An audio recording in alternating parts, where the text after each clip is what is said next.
ലക്ഷ്യം വെച്ചുകൊണ്ട് വീണ്ടും ശിവപേരൂരിന്റെ 14 കളിക്കൂട്ടുകാർ നേർക്കുനേർ പടയോട്ടത്തിലേക്ക്.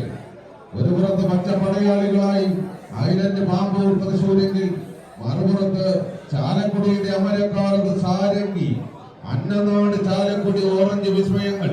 കൈയടിച്ച് തന്നെ സ്വീകരിക്കേണ്ടുന്ന പോരാട്ടത്തിലേക്ക്. വിജയിച്ചാൽ ആവേശം മലക്കടലാകുന്ന പോരാട്ടത്തിന്റെ പ്രീ ക്വാർട്ടറിലേക്ക് എത്തിച്ചേരാം. പരാജയപ്പെട്ടാൽ ഈ പടക്കളത്തോട് വിട പറയും.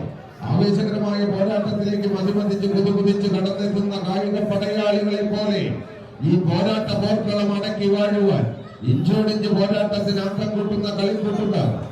ആവേശം അത് ആകാശത്തോളം വരുന്ന പോരാട്ടങ്ങൾ കൊണ്ട് കായിക പ്രേമികളിൽ ആവേശത്തിന്റെ ആകാശ ഗോപുരങ്ങളെ സൃഷ്ടിച്ചെടുത്ത് ഈ പടയോട്ട ഭൂമി സമ്പന്നമാക്കുവാൻ പച്ച പടയാളികൾ മുന്നോട്ടോ ഓറഞ്ച് വിസ്മയങ്ങൾ മുന്നോട്ടോ കയ്യടിയോടുകൂടി തന്നെ സ്വീകരിക്കേണ്ടുന്ന പോരാട്ടം ഏതാണ്ട് 2 അടിയോളം വിജയപഥം കരസ്ഥമാക്കി അവസാന 10 അടിയെ ലക്ഷ്യം വെച്ചുകൊണ്ട് പച്ച പടയാളികളെങ്കിൽ ഏത് നിമിഷവും മത്സരത്തെ തിരിച്ചെടുത്ത ചരിത്രമുള്ളവർ അത് സാരംഗി അന്നനാട്.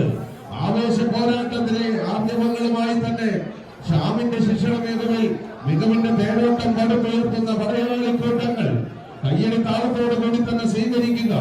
വീണ്ടും മറ്റൊരു ഇടിവെട്ട് പോരാട്ടത്തിന്റെ പൊടിമൂലങ്ങളെ പടുത്തുയർത്തി ഇടിവെട്ട് പോരാട്ടത്തിന്റെ പൊടിമൂലങ്ങൾ പടക്കളത്തിന്റെ നടുത്തളത്തിൽ പൊടിപിടിക്കുമ്പോൾ ഇന്ത്യയുടെ പോരാട്ടത്തിലൂടെ വീണ്ടും പടക്കളത്തെ സമ്പന്നമാക്കുന്ന ഓറഞ്ച് വിസ്മയങ്ങൾ അവസാന ലൈനിലേക്ക് എങ്കിൽ മത്സരം വിജയിച്ചത് സാരംഗിയാണ്.